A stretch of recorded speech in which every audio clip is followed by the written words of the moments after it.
¿Cómo preparar el insecticida casero natural con cebolla? Necesitamos los siguientes ingredientes: 50 gramos de cebolla, un mortero o algo para machacar.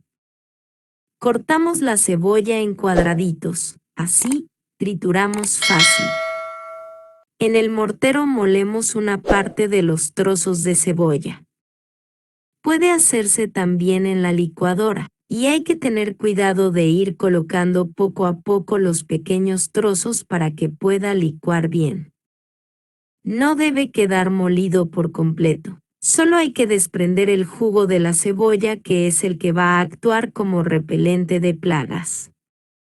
Luego tomamos el diente de ajo, lo rebanamos y lo unimos a la mezcla. Dejamos reposar por 24 horas la preparación de cebolla con el diente de ajo machacados. Luego, pasado este tiempo, colamos. Fumigamos las plantas que tienen plagas. Gracias.